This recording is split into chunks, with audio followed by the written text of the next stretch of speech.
Welcome along, my aspiring allies, and thank you for joining me on this most recent episode of the Speaking of Inclusion podcast. Today, I am joined by Halyma Begum, and Halyma has joined me as an EDI specialist and wellbeing lead, and we have been speaking all about the Islamic faith and Islamophobia. Now, she has been extremely generous in sharing with me not only her experiences of Islamophobia and how that manifests for her and her family, but also some of the fantastic and beautiful aspects of the Islamic faith that often go unrepresented. This was a wonderful discussion, and I'm so pleased to be able to bring this conversation to you, especially that she took the time to meet me and record this during Ramadan, which we also talked about. So you know the drill. Without further ado, please sit back, relax, and get comfortable in whichever way works best for you. And please welcome Halyma Begum to the Speaking of Inclusion podcast.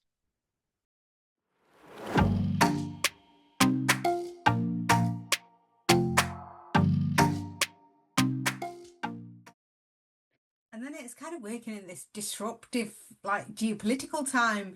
Like this week's headlines, reform are going to scrap the equalities headline, and I try not to go down this rabbit hole, and I think no, but then you click on a couple of things, and when Suella Braverman's saying it, and that other guy, and like yeah, we're going to scrap, and especially when ethnic minorities themselves are saying it. And I think it was that Zia Malik, and I was watching someone interview him, and he's like, no, we'd still want like to open doors for people and do those disability improvements, but we don't want the policy. We'll still protect pregnant women, but we don't want the policy. And I was like, what are you talking about? Yeah. It's like, have Oh, you had a job before? Like, do yeah, you know what it means to go to work and the things that are required so that everybody understands the rules? my Okay, good. goodness. It just feels like a free for all. I just want to like, Honestly, well, it sort of politically, it sort of is, isn't it? Really, it's almost like if you've got a really strong opinion, have a go. Go on, why don't you try and run the country? Go on, have a go. Like, it's just a bit like that. And yeah, and I can't remember who was it. Is it Matthew Goodman? Is that his oh name? yeah, Talking about penalizing families that don't have kids, and it's just like, what are you thinking? yeah, it's ridiculous. Like, I feel like where's people's brains gone? Like morally. Casey, I don't know if you've read what is it? What is he called? Ruthbert Moral Ambition. Oh no. Oh, it's fantastic, Katie. Oh my God, I've just read it like a couple of like last week or the week before, and finished it in 3 days. And Mm. it was actually really hopeful though, because I think in our line of work, and you think it takes a couple of people, one or two people to inspire change. So I know it's really hard and working in these difficult times. I think, but what I took away from it, like as long as me and a couple of like the ERG chairs and us, we have got the power to create that ripple effect. Because it was talking about how, you know, the person that got rid of black slavery, it was only like one person who had this random idea, and a couple started, and then about the Nazis and the Jews again, one person, two-person on their bikes going around people's houses saying, can you help these Jews stay over? And it's the work of one or two people that creates this massive piece of work. And it was just saying how, like, sometimes what type of a job do you have? Are you actually using talent to change, or just using your talent just to get self-serve and be richer and be more bigger house, bigger stuff without thinking about everything else? Yeah, yeah. And sadly, a lot of people are the latter. Yeah. But in the positive, which is what you are taking from this, isn't it? That actually there are many people that are the former, and maybe this is the perfect stepping off point to start our conversation as well. Actually, because you are certainly in the former camp, aren't you? Of people that are paying attention to the bigger picture, paying attention to, okay, well, what's my role in all of this, and how do I show up? So yeah, so maybe we can kick off there. Yes, of course. And hopefully, at least if not everybody else, I can inspire my own child. Please do good. Please do good.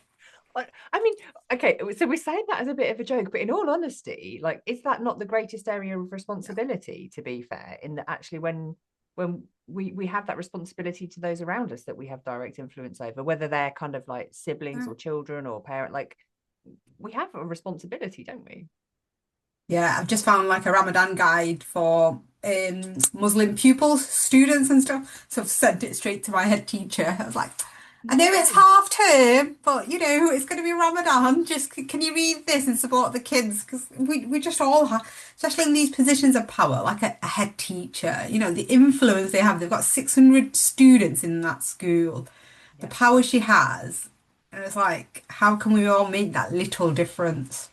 Yeah. Oh, what a brilliant thing to do as well, because it's one of those things is that you don't know what you don't know, right? So Yeah. you are eliminating that barrier to say, here is something written specifically in the context that you work in, have at it, and let's do something good. Yeah, that's it. Yeah. So, how would we like to run this session? Well, this particular session is going to kick off with me now asking you, how did you arrive at the work that you arrived at? Because I think that is the best place to start. And actually, all of that preamble that we've just said about schools, actually, if you don't mind, I'm going to leave that in as well, Oh, if that works for you, because I think y- that's brilliant. I mean, I think it's a yeah, brilliant example of small things that actually we can do yeah, where we have influence, and it doesn't make, is that okay, is that okay if I pop that in? yeah, yeah, yeah, of course. Okay, in that case, we've officially started. So, so thank you for coming along on this journey with us, as Halyma and I, what's the word? We took to the runway, and that was us taxiing, but now we're going to take off.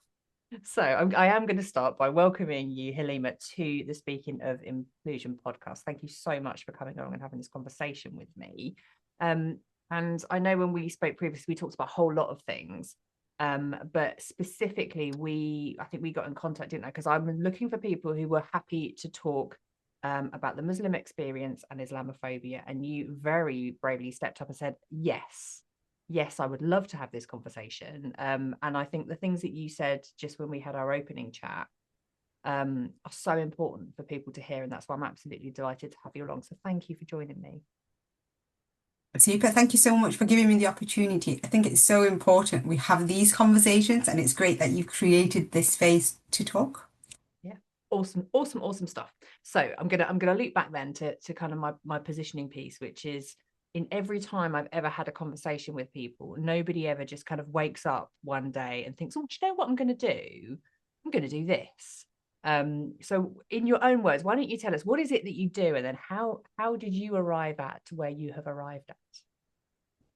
So, I work as an EDI and wellbeing specialist. It's not something as a child I dreamt of doing, or you know, I didn't even know what it would be. But I guess my career started straight after school. I've done like kind of various different jobs. I started predominantly working in a contact centre in Manchester, where it was really diverse actually. And I think I saw more diversity in that contact centre than I had growing up in my own little community, where it was predominantly Bangladeshi people and there was quite a large white majority, as you'd imagine.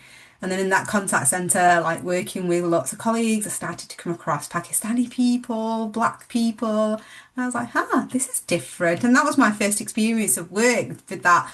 Loads of different people. We all come together and we work. So I stayed in contact centre for about 10 years. And then when I did move on to learning and development in a head office role, it changed. My environment changed. I became very conscious of my headscarf and this color of my skin. And I was like, this is different because it was kind of exact floor at the co-op group. I was the only Muslim and visibly wear a headscarf. Not only was I brown, I was wearing this headscarf as well. And I think prior to that, there's always conversations around like, oh, why do you wear a headscarf and what does it mean? And has someone forced you to wear it? But there was loads of us. There was other people as well who wore headscarves. So I'd never felt like I was the only headscarf person. But when I went into this role, I was like, I was the only headscarf person. And my role as learning and development manager for co-ops council members, it was different. And I was like, okay. But and I think during that period, the co-op set up a race ethnicity network. And it was around kind of talking about people from different backgrounds, but also Muslims as well. And again, I think in my early years, I became a manager quite quickly, and having to navigate when I'm like looking for spaces where when can I pray, where can I pray, but it was like this internal dialogue that used to go through my head. If I'm meeting someone, I'm like, oh gosh, as a Muslim woman, do I need to shake hands? Where am I going to pray? When am I going to ask for a break? And as managers sometimes, or the social spaces are like, oh, shall we go to the pub, and we'll catch up? And it's like, how do I avoid this? What do I say? How do I not look awkward? So some of those conversations was this inner dialogue that used to always go through. So when this opportunity came to start like a race ethnicity network, I was like, yeah, I'm in. I want to talk about how do we create spaces for Muslims to pray? How do we talk about Ramadan? All these. And then through that race ethnicity network and the Black Lives Matter event happened around that period as well. And I found myself after it was a Saturday, it was a work day because we needed to be in, but as I was walking to get to the train station, the Black Lives Matter protest was taking place in Manchester Piccadilly. So I stood there and I just saw all these black people, and the tragic incident of George Floyd had happened as well. And in that moment, I think that's when I really felt like what inequality was. I think leading up to that, I had started to feel like I'd hit a bit of a glass ceiling. I wasn't progressing. The feedback was I was doing fantastic. I'm really good at what I do. My performance rating showed it, but I just was at this glass ceiling where I didn't seem to be crossing over. And I'd been in my job at that point like 14 years or so, and I was like, what's happening? So this is when at that protest I was like, I need to talk about this more.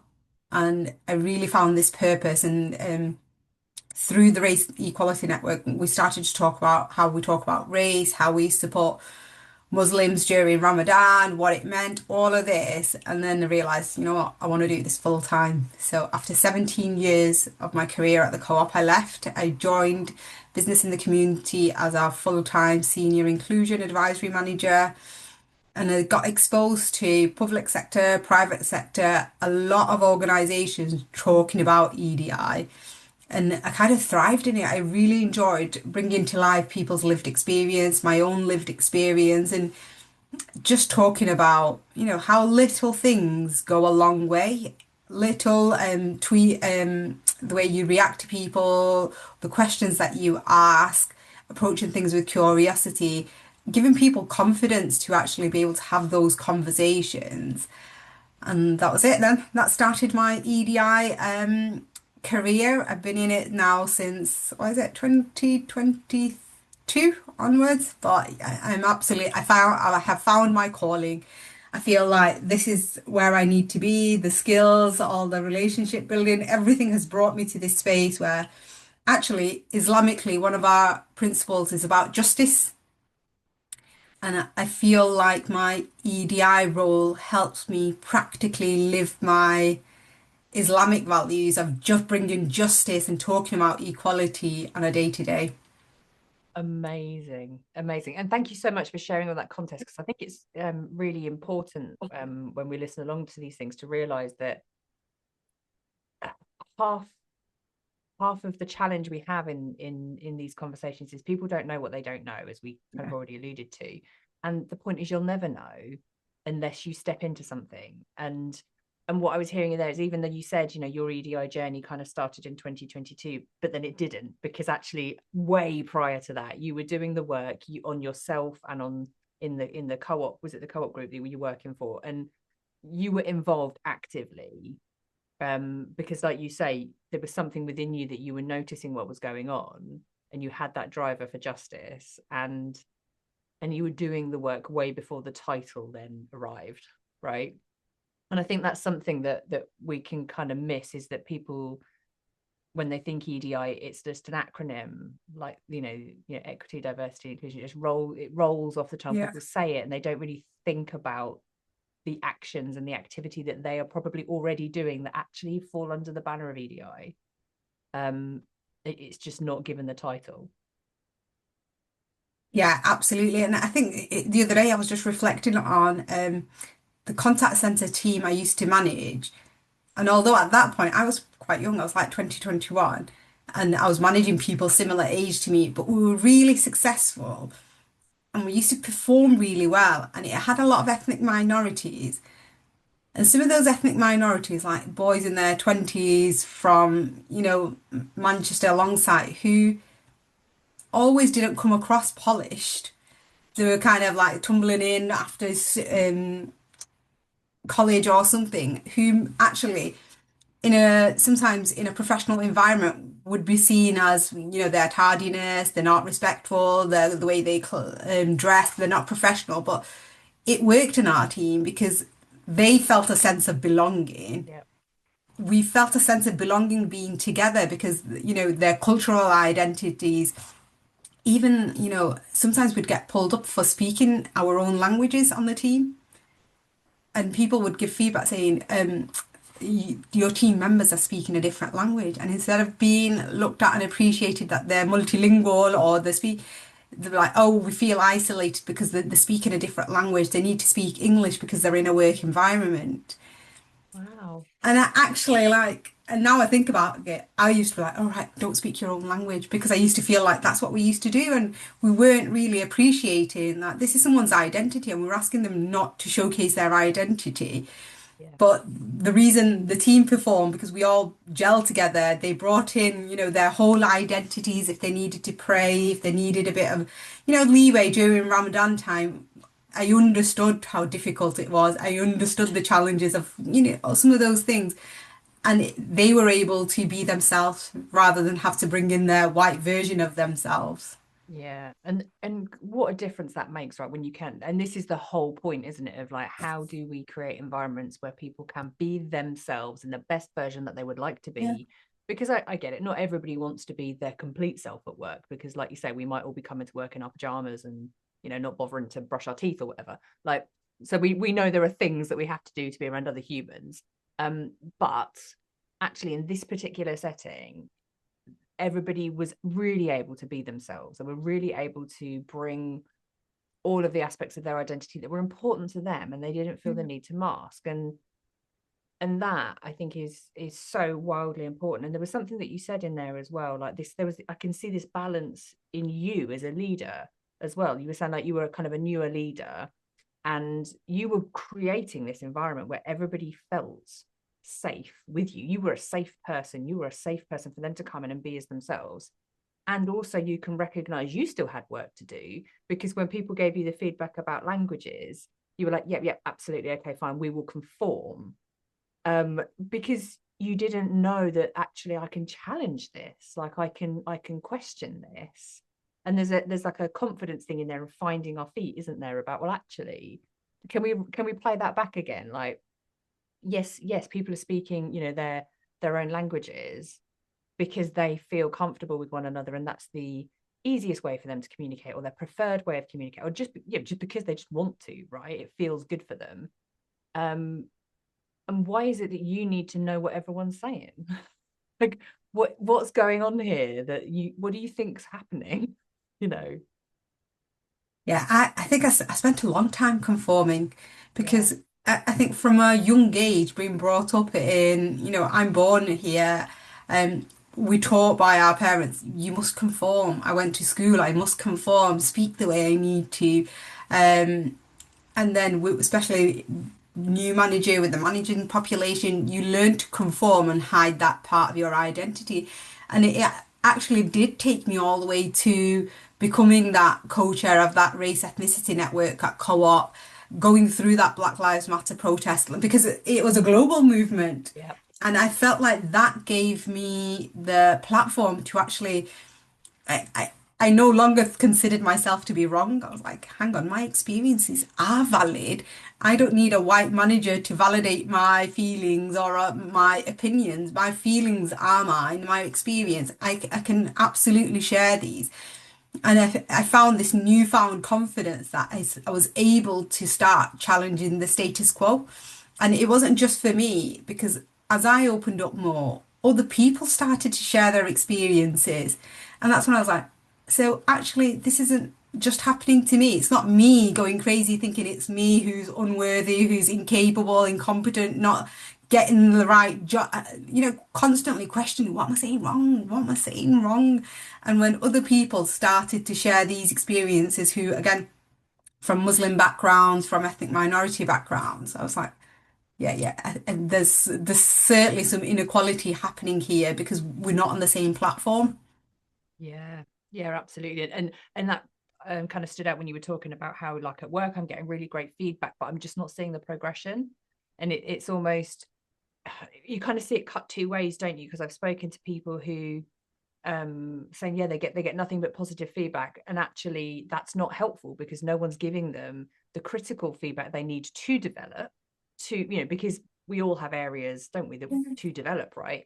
And I've spoken then on the other side of that to leaders. So for example, white leaders, if they've got a black woman in their team, they're kind of like, oh, but I don't know how to say that because I don't want to be called a racist. And it's like, if you're giving someone legitimate feedback in a productive way that is going to benefit them, they are owed that feedback in the same way as you would give it to any other colleague, to your male white colleagues, right?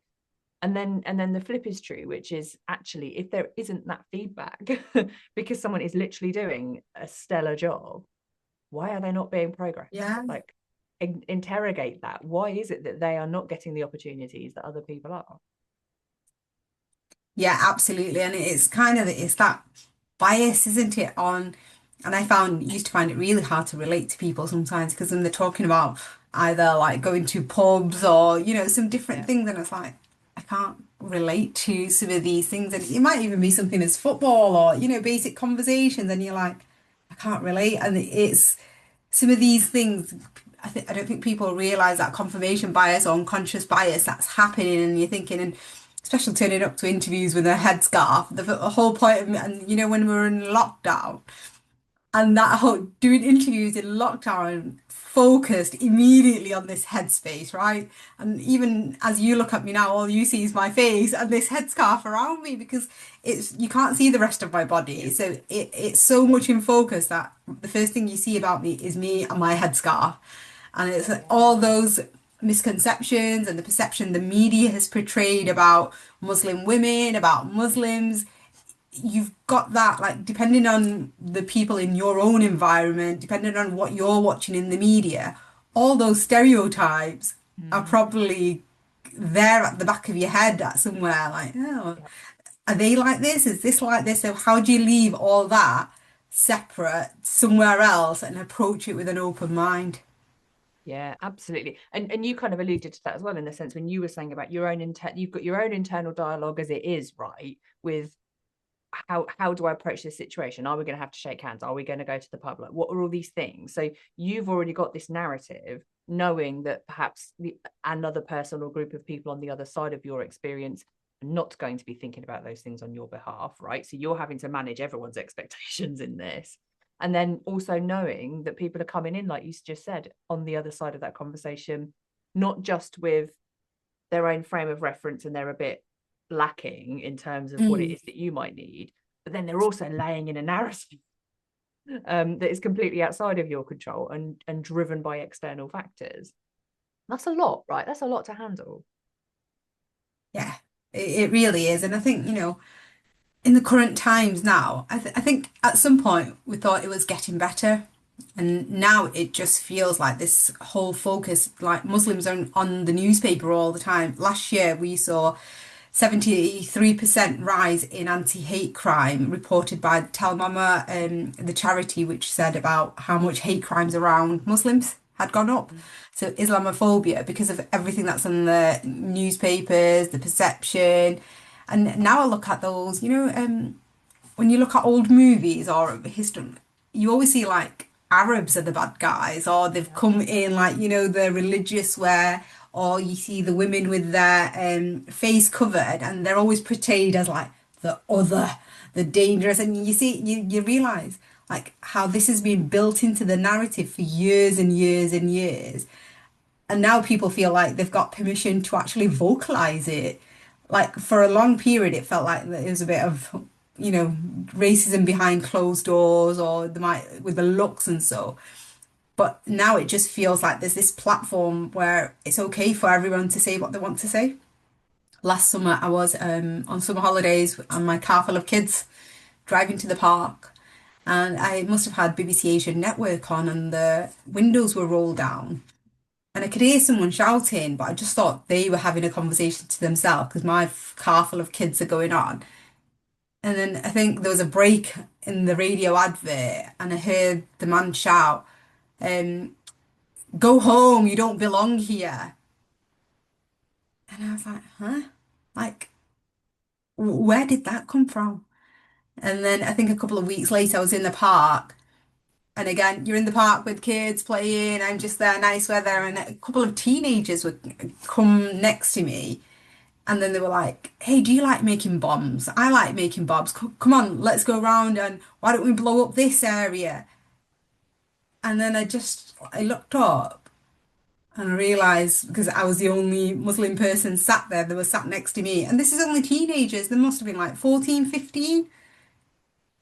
And again, this is what they're talking about. So, what must the environment be around them growing up? What are they hearing that they felt it was all right to talk to a Muslim Yeah, woman in a park where there's yeah, children around and to yeah, talk about these things? yeah, yeah. To go up to a complete stranger when you are a child. I mean, getting teenagers to talk to anyone, quite frankly, is the biggest challenge, right? So for them to have the kahunas to then do that is disturbing, really, isn't it? And like you say, and to you with your children, like it's yeah, yeah. It's one of those things that you know it happens, but to hear it as Mhm. well is just it's gross, quite frankly, isn't it? And this is an example. You know, we came here to talk about Islamophobia. This is it, right? This is how it Yeah. manifests.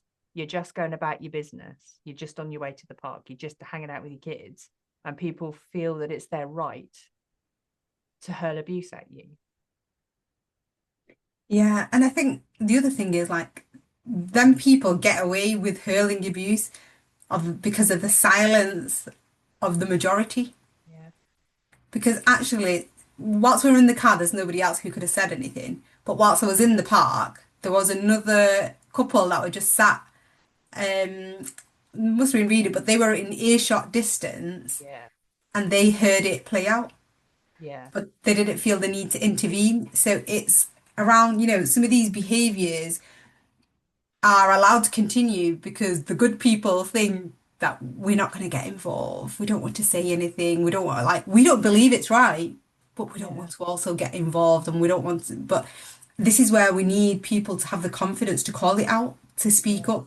There's a lot of there was a survey done recently in for Muslims in Rail. They said 1 in 3 Muslim women have experienced Islamophobia or racism first times whilst traveling. And then 69% of Muslim women have changed their travel behaviors. Gee. So all of these things, when you, as a woman already, like we always have to think twice, right? About our Yeah, environment, like who are we? Who are we next to? Is there someone following us? And then you add the next layer of the color of my skin. yeah, Okay, now I'm like, I stand out. And then you add another piece of garment, my yeah, headscarf. yeah, So now I become even more, I'm trying to be invisible like everybody else in that train, but I become visible and I feel like I've become a visible target because then I'm constantly watching over my shoulder. Are they looking at me different?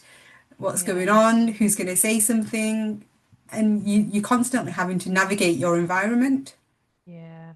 And it's just devastating, isn't it? Because like you say, it's so the I was going to say not the wrong way around, like so backwards and wrong. Like I Yeah. can't find the right word. My menopause brain isn't giving me the thing that I mean, but I can see it.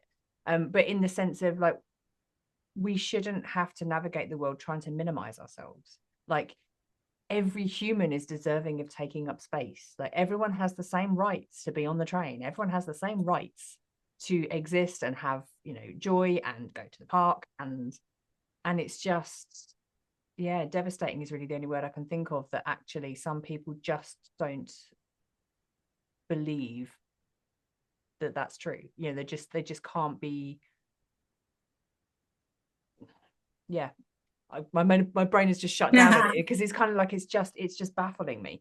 And then this but then this is every day, right? Every day from those stats that you've just read out there are Muslim women that are thinking, okay, going to work this day, and maybe I'm always used to getting the train on this certain route. Well, now there's a rail strike. Now I have to maybe get a rail replacement. Now I have to go somewhere. Now it's like, brilliant. Now what? Like, I'm going to be going through a different area. What does that mean for me?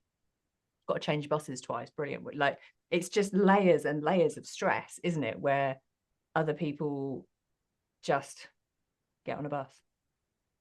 Yeah, completely. And I'm lucky I live in Manchester. Manchester is really diverse. Last couple of years I worked from London. Again, on that, going into London, you don't think because you do actually disappear, it's so diverse. But then you change direction and go to, where did I go on holiday?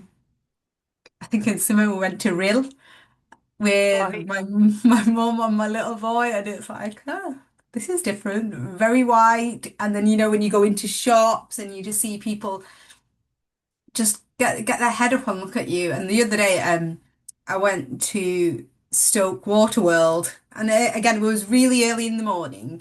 But again, as a Muslim woman, when I go into the water, I wear a full sleeve like a burkini, so I dress completely differently. And you just see someone's thinking, why is she like dressed fully from all her wrist covered, her up to her ankle covered with a headscarf in a pool? And it's like. And I'm just like, yeah, that's normal. But when you go on holiday in somewhere like Turkey or Egypt, because there's so many people wearing bikinis, you don't look different. But in the UK, Yeah. I understand none of us go to water parks a lot in the UK because of the weather. Well, yeah, true. And also though, when that's the experience you're faced with, it doesn't make you want to go to a water park either, does it? When you don't want to go to be gawped at.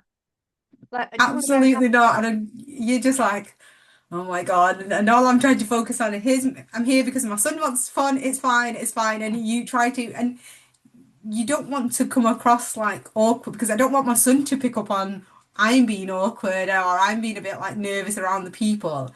And that's another thing as well because we haven't, and my parents did it with us, and I hate that I'm doing it to my son again because I'm like trying to make sure when he's out and about, he's kind of not, knocking into things and constantly behaving, but at the same time, especially with the recent rise of flags going up everywhere, Yeah. I just don't know who he's going to bump into. And some people are fantastic. They understand kids. Kids are just kids, aren't they? But then other people are like, another incident that happened. My son, who was going into our running for our car, he was going too fast, and he hit. His sleeve must have hit a car, and the man came out and he just shouted. He's like, "Have you not thought about looking after your kid? Are you not controlling your kid properly? Do you not know how to parent?" And he was really shouting at my son. And I remained silent because the purpose was I needed my son to get told off anyway and understand he needs to behave. But at the cost of, I let this man get away who felt like he could just shout at me. He didn't hear me speak or anything, so I don't know what his perception was of me. And it's like, are you understanding me? You need to control your child. And he just felt the need to shout at this 7-year-old because he was running too fast. And I thought, Yeah. you know, so now you're also managing your child, like make sure you behave because you don't want to expose him. I don't want to use the words about racism at his age already. Yeah. Which is sad, isn't it? Because actually that's exactly what he's facing into as well, isn't it? It's a Right. balance, isn't it, of helping him understand the world that he's navigating even at his age, and also not wanting to make him absolutely terrified to step out the front door, Yeah. right? Because that's some that I can imagine that can be how people will feel.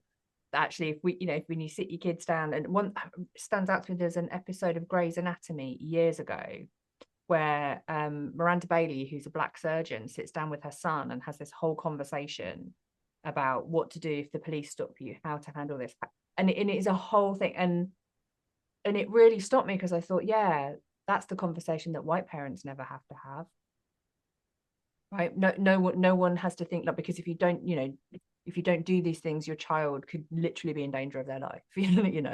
And it's that contrast, isn't it, of stuff that we don't have to think about versus stuff that we do. And you're riding that balance, aren't you, of at what point do I have to let him know the world that he's in. Like ideally we would like the world to change so you don't have to. And that's what we're trying to drive here, isn't it, in these conversations? It's actually how do we make sure more of the world are aware of this so that actually your children don't have to take responsibility for that. Like the grown-ups should be taking responsibility for the environment that they're trying to navigate. Yeah, and I think that this generation will be better, like the Gen Zs and the upcoming Gen Alphas, they will be much more better because they're growing up in that diverse environment. They're growing up around people from different communities. Um, but it's obviously the adults, and again, in a school environment, one of the incidents that happened in the school was a little 5 or 6 year old in reception used the N-word against another 5 year old. But that 5 year old Yeah. has no understanding of like the weight that this N-word carries. And when we approached school about it, school said, yeah, we're having difficulties with the family. So Yeah, because this they is didn't get why, it from nowhere, did they? absolutely. And, so this is where like as adults and grown-ups, we've all got a responsibility, regardless of what background, whether it's from marginalized communities or white parents. We want to raise our children, and as grown-ups, we all want to be open to living with our neighbors, our diverse communities, and really embracing it all and having the curiosity. It's okay to be curious, ask questions, share our food, and let's talk about it together Yeah. so that we're creating space and we're learning constantly. I think it's funny, even in our communities, the Bangladesh-Pakistan War, 1971, my parents have lived through that. So when I started to have best friends and started to stay with Pakistanis, my family are like, why? My mum's like, you can't, she'll still tell me you can't marry a Pakistani. So even within our environments, there's that understanding required of different communities. But as our children grow in all these diverse communities, they have more sense of appreciation. And as grown-ups and the generations before us, we need to help them to understand this. Yeah, absolutely. Yeah, yeah. What I'm hearing there is there's always a historical context that it helps to be aware of, but actually it's also about moving towards, like you say, like having those dialogues that means that we can lay that historic context to rest. Like we can know about it, we can learn from what has gone on in the past. Um, but we don't need to make that our present and the future. Like we get to change the course of that by better conversations, by understanding. And I love that you framed it there as curiosity, because that really is, for me, it's the answer, right? It's just about leaning in a bit more and just learning more about each other so that your own understanding could just expand a little bit and just think, oh gosh, I didn't know that, and now I do. And one thing I want to pick up on, because you said this kind of quite early doors, is a question that you got asked about being forced to wear your headscarf. And I feel like that is something I would very much just like to clear up right now, because well, I would like to let you I would like to let you address that if I may. If Yeah, and I guess it's the headscarf we wear as a representation of like it's my commitment to my religion. It's like, trying to show, when you're proud of something. And this is me. I'm so proud of my religion. I'm so passionate. I understand it. And that shows in how I dress.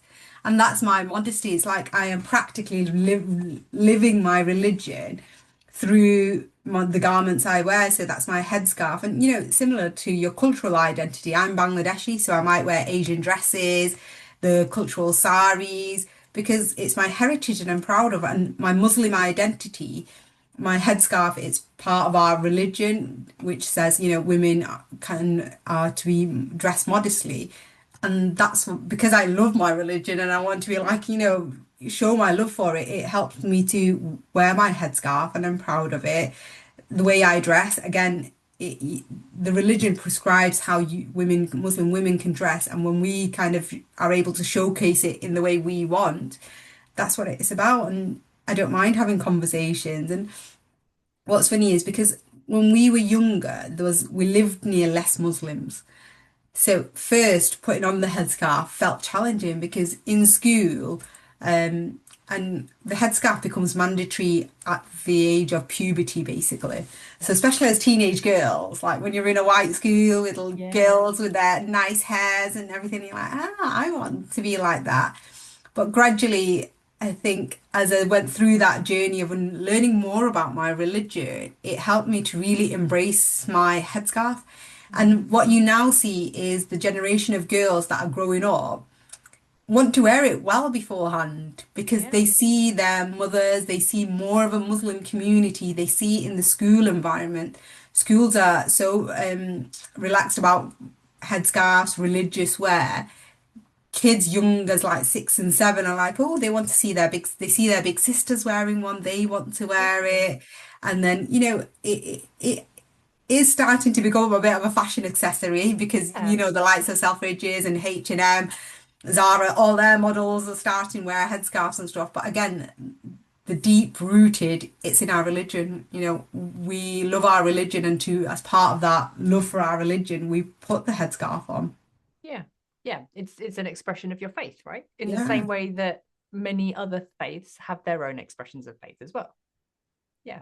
And I love that actually. And there is something so beautiful in that actually young kids do want to emulate their older siblings, don't they? They do. Like, I remember being young and you're desperate to be older and you want to be with what the cool kids are doing. So I love that is also now um just making it really accessible for everyone to feel free to also have their expressions of faith in whichever way that they want. And I love that that's, for want of a better word, trending. Like, it's because it should be, it should be that everybody gets to show up, like we were saying before about the workplace, and every part of society, we should be able to show up And and that's it. be It good. means because, you know, again, when I was younger, I had to go to specific shops for my Asian suits and for my Asian food. Yeah. And now, because it's going mainstream, it's so much more accessible.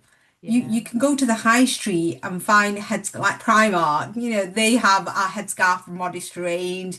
The burkinis that we was talking about, like they were non-existent when we were in primary school. You would have to wear a swimsuit. But now it's so accessible everywhere and in mainstream shops that you don't have to go to find a corner shop somewhere in Longsight that does it. I can go to your Asda's and your Tesco's and be able to, find that I'm represented in the food aisle, find I'm represented in the clothes aisle. So, and that accessibility to halal food ranges, that's across all places. Yeah. And especially, we're now in the month of Ramadan. Yes.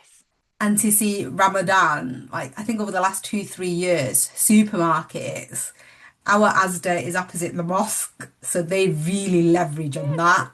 And as soon as the new year was over, they had this whole Ramadan range straight away there. Ramadan gifts, Card Factory's got a massive, Eid cards range, all of those things. It just makes us feel part of one community. Yeah. As it should. And actually, aside from being the right thing to do, like commercially, that sounds like a bit of a no-brainer, quite frankly, doesn't it? So, and I think this is something that organizations just looking through that lens also miss, don't they? You know, we quite rightly push the button when it comes to, it is the right thing to do for people for sure, but actually not doing it means that you are just isolating yourself, from accessing a greater population of people. Let's face it, people who exist, whether you like it or not. And why would you not want to be able to cater to more people than less?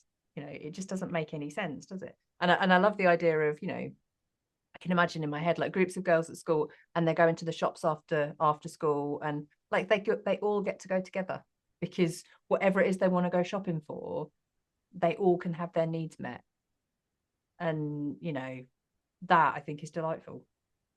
That's it. And I think just going back to that business point, because it commercially makes sense. And it's about how do we, for businesses, having diverse minds brings that innovation, right? Diverse teams Yeah. there's lots of research by Boston Consulting Group, diverse minds create business, increase business performance. So why would you not? You need diverse teams, especially to be like in this era of innovation, AI.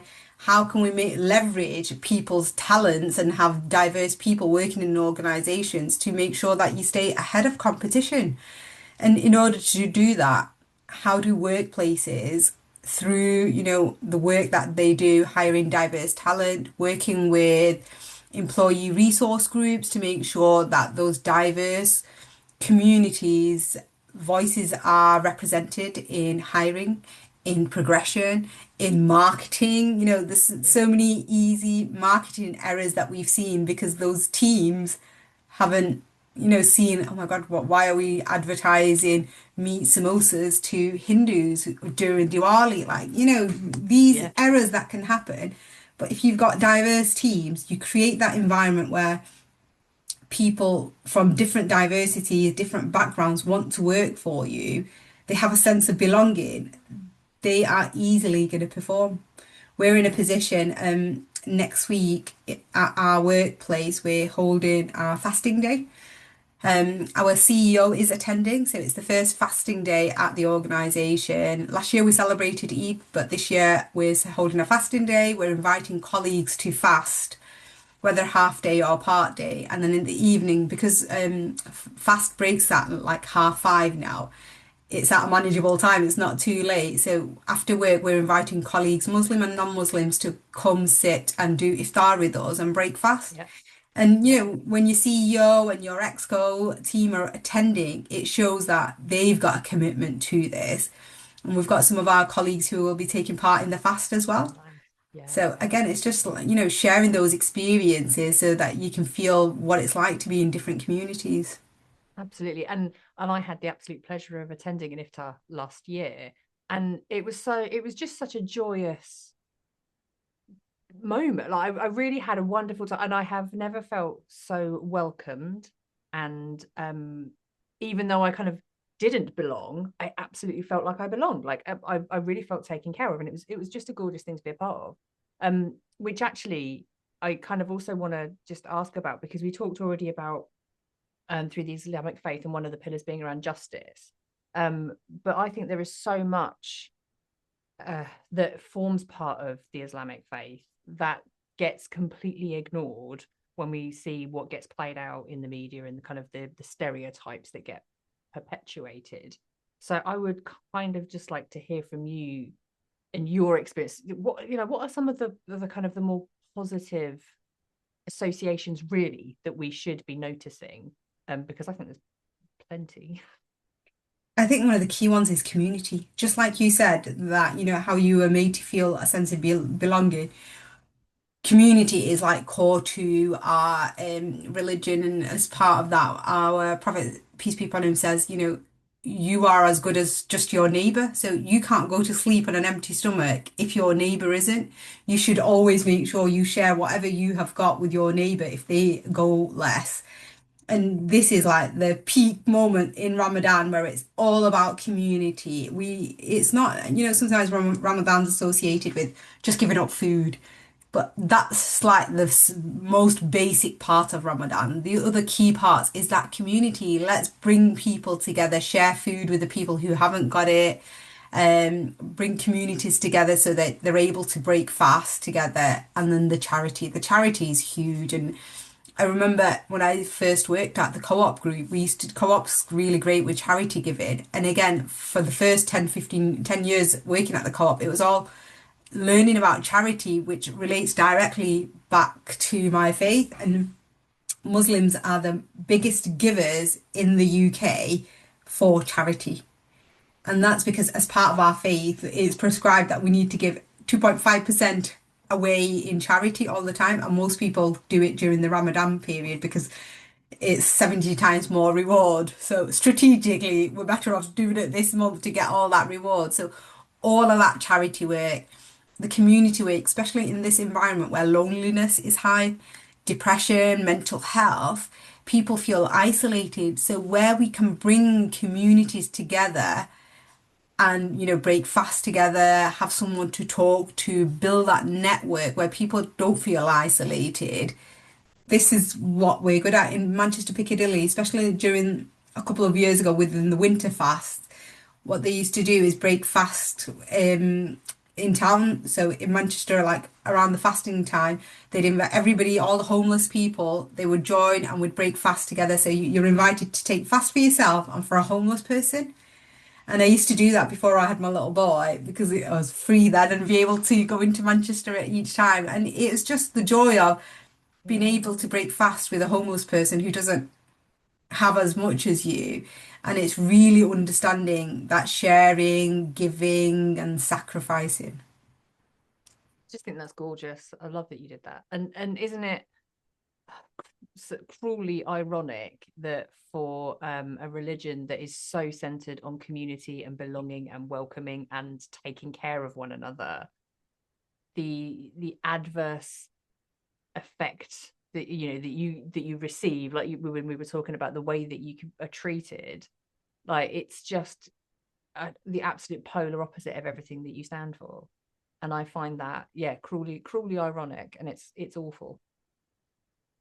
I know it's difficult, but I think one of the key other elements of our religion is hope. So we hope and we continue, and all, especially with our neighbours, regardless of the treatment, you continue to hope for the best and have these conversations. So sometimes, yeah, it's so tough. It's so tough, kind of doing that EDI work, talking about your religion, but actually, like, we continue because when you see that light bulb moment in and our lives, like, ah, yeah, I understand this better and this gets me, and you think, okay, that's fine. That's Yeah. one other person that's better off of the conversation you've had.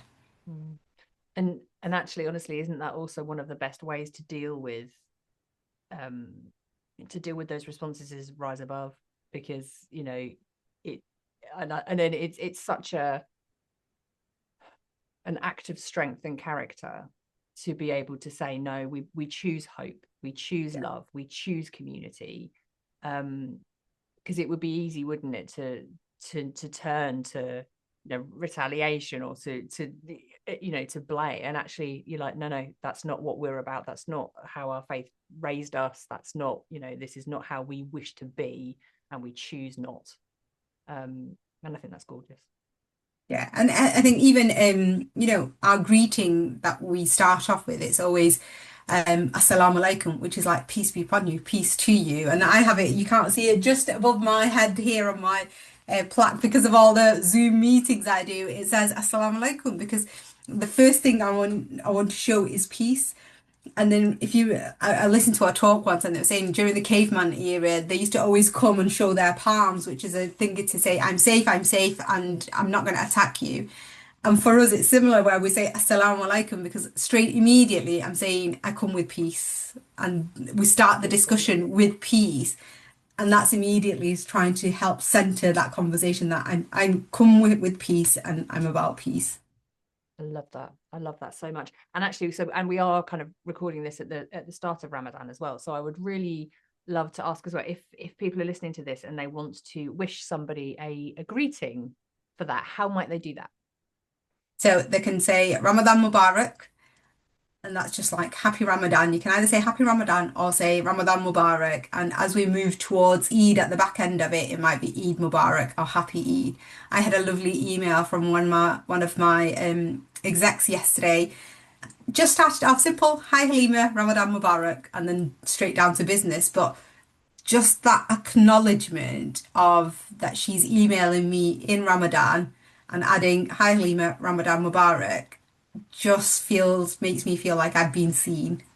Yeah, beautiful. So Ramadan Mubarak and Eid Mubarak when we get towards the end of the period. There we go. So there are two things that people could do immediately, just to show that they see, they understand, and it's a nice way to kind of be a part of something with your colleagues, right? Absolutely. Gorgeous stuff. Okay, so we are coming towards the end of our time together, Halyma. So what I would like to ask is there anything that you came to say? Oh no, before I get to that, how can people get in contact with you? I'm missing a trick here because I'm sure that Oh, people will want to follow up with you and learn more about you. you can find me on LinkedIn. I'm on LinkedIn. My name is Halyma. Everyone always says, why is it spelt with a Y and not an I? Because traditionally it should be with an I. But my immigrant dad made a spelling mistake on my birth certificate And now it's stuck with a Y, so it makes me unique at least, and it's Halyma, which actually Islamically means the patient one. I'm Oh, still yet to learn that part.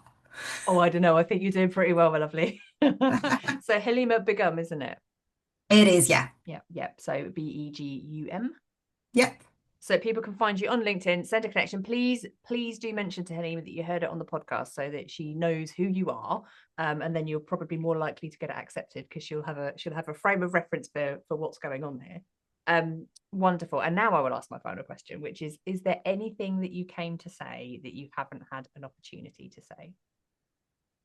No, nothing. I guess I would leave with to our listeners, please take this opportunity to find a Muslim colleague, a Muslim neighbor, and ask be curious, share the Ramadan greetings and learn more about it. Wonderful, wonderful. Thank you. Halyma Begum, thank you so much for joining me on the Speaking of Inclusion podcast. Amazing. Thank you for having me.